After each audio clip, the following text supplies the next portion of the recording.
I'm getting really sick of messing with this old tripod. I busted my good tripod.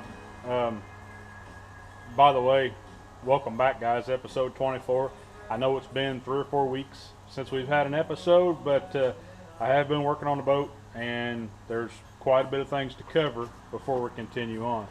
As you can see over my shoulder, I've got a new piece of equipment to introduce. It's a Canon HF 700, R700. Yeah, that's it. And you know, it's got quite a few features on it, and it didn't cost me a whole lot more than what a new GoPro is going to cost me. So we're going to be using the new interview camera, and you know, still going to be rolling 1080p, but we're just going to do it with a lot more class. So say goodbye to the GoPro. We're adrift on a makeshift raft in the waters of the South Pacific. And hello to our new interview camera. Now, she's got like 57 times zoom, 37 optical, and things of that nature. It's got an interview light on it, which is just absolutely brighter than all get out. Yeah, it's not that dark. Y'all don't want to see me that well. But welcome to episode 24. Let's see what I've been doing over the last 3 or 4 weeks. Well, guys, as you can see right away, the engine is back inside. All these panels are welded into place, side panels too. And as you can see, we've got our cold air kit and carburetor. It's just sitting there. It's not really mounted completely, but the engine has to come out before we can you know, finish everything up. But I wanted to show that is a Spectre kit, a cold air kit, and I've got 2 fairly large breathers on the back of it, and it goes to my cold air box, which is all made from scratch, the vents, the dimple dies, everything. And that's what the back of the boat's going to look like from, you know, from the back of it. But as you can see, we have also incorporated our swim deck. Now, this is a big addition to the back of the boat, and from the very back of the swim deck all the way up to the nose is right at 20 feet, and pretty proud of that. The back railing, I wanted to use I wanted to incorporate this 1.5" schedule 40 aluminum pipe throughout the boat, but I wasn't exactly sure how I was going to do it. I'm very pleased with the way that has turned out. It not only gives you something to hold on to, it also gives quite a bit of support right here for the swim deck. Now, underneath the swim deck, we went with 1 large, you know, 1.5" support, of course welded on a plate that hooks up to the very back in the center. And then I tied it all in together with a large hoop to give as much support as possible. Now, if you notice right here in the center, this is 1/2" thick material, and I will be mounting my kicker motor right there dead center of the back of it in the future and on down the road. Sit down and put a captain's chair up there just so you can see what it looks like. But got our Barlick seat adjustment bracket sitting underneath there, and looking pretty tight. I still got to come in and enclose that small hatch, that small opening underneath there, and then make a piece that's going to continue on here and go inside our console. But you know, it's looking pretty good. I do have some little small sections right here on the side that I need to weld a tab into to keep the water out, and then I've got to weld my hinge across the back. But other than that, I'm pretty proud of that deck lid. I think eventually I will end up coming right here on this bracket and welding me a piece of pipe that will accept a 3/4 pin seat base. That way, for those times on the river when the silvers are jumping, my passenger's got a place to sit. I can take some Millennium seats, mount right here. We've got a big wide open spot to shoot silvers in the air.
Okay, so undoubtedly, if you build a boat like this, and I mean without any plans, just start building it, you're going to run into a situation like this where you come to a section that you just don't like. Okay, so my side compartments, worked out great. I've got a trough around each one that I can, keep each hatch completely watertight. But this rear hatch and even my engine bay goes over top of that trough and stays, should stay fairly watertight. But this rear section, I wanted to be as liberal as possible so I can open it up and get my big ass in there to be able to grease this drive line and take care of my pump. Well, somehow or another, I have neglected to build a trough around it or, do any kind of water separation from the cracks. So what I have decided to do is just go ahead and build a lid that goes over top of these wide sections and dumps into my wide trough. Now, instead of, these lids on the side that will dump into the rear trough and then have a 2-inch thick transom piece, I'm going to go ahead and extend this lid over back of the transom right here in the center. It'll still, I don't really care that it's watertight. It's the center bottom of the boat that's open to the bottom of the engine bay. That's where the bilge pumps are going to be. I don't care that it gets water in it, but I also wanted to keep everything low profile to where, when you walked around the back of the boat that you didn't, stump on a 1/2 inch or an inch high lip and, potentially fall and hurt yourself. Not necessarily me, but any guest that's ever on the boat. So I wanted to keep everything the same elevation. Well, that's what I've come up with. Now, I'm not crazy about it. It's not the best design in the world, but it will work. It will cover the void. I can, weld braces underneath it and it be strong. But before I do anything, I've got to come back in here and completely weld this back piece, which was going to have a cap on it. Now it's going to have the lid on it to be the same elevation. Just kind of working around the problem. Oh, by the way, if you guys are hearing all that bang, bang, boom on the top of the roof, that's acorns falling. The white oak acorns I've been following since the first week of September here in Indiana. And I mean, 6 weeks of that crap, I never thought that I would be listening to that out here in the shop, but I have been for 6 straight weeks now. So let's get going. We'll see how it goes. I will finish this off and weld my hinges in before I put my air box back in, and weld the hinges on my hood to my air box. The way I designed that air box is 1 bolt on the side and 5 bolts across the back. Of course, another bolt on the other side, to where this opening is you know, very easy to get in and out of. I wouldn't have to unbolt the whole thing to remove the engine, but if I wanted to, if I needed to, something a little bit more room, you know, 6-7 bolts, it's real easy to go ahead and unbolt it to remove the engine, or to get in there if I had something majorly go wrong. The whole design moving forward, you know, through the boat is versatility and ease of use.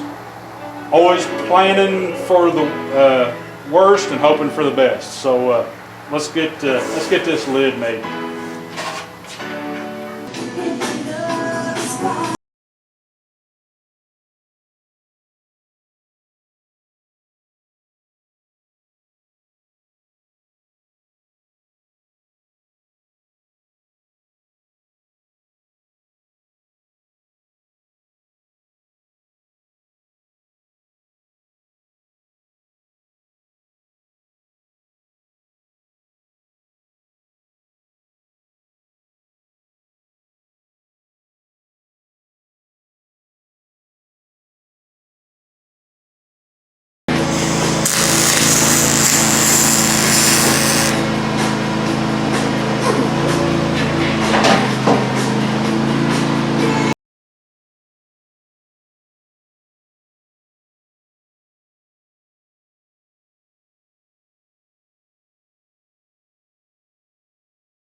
That's not looking too bad.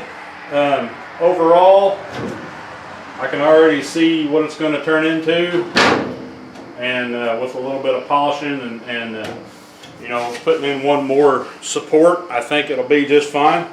We're going to stick a fork in it for this evening. Got to get up early in the morning, and there's a cold front moving through tomorrow afternoon, so probably going to be in the deer woods tomorrow afternoon. But we're going to go ahead and you know, finish this lid up and then move on to the rest of them.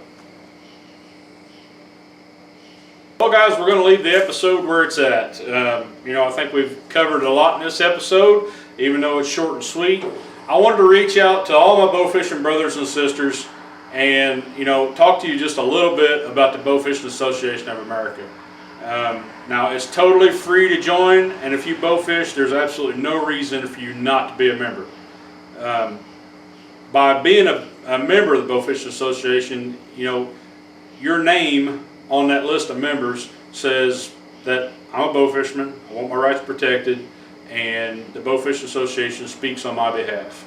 And what that does, anytime bow fishing rights are, you know, in jeopardy, or, you know, we need a voice. The Bowfishing Association is our voice. So, you know, we all need to band together and make sure that we are members of the BAA. Now, all that aside, next year's World Tournament, the Bowfishing Association of America's World Event, is up for a vote right now. You can go to the Bowfishing Association's website and, you know, you can cast your vote whether you want to fish in Louisiana or you want to fish in Oklahoma. Now, the vote will cost you $5. It's no big deal. It's through a PayPal account. All you do is, you know, there's plenty of instructions on the Bowfishing Association site.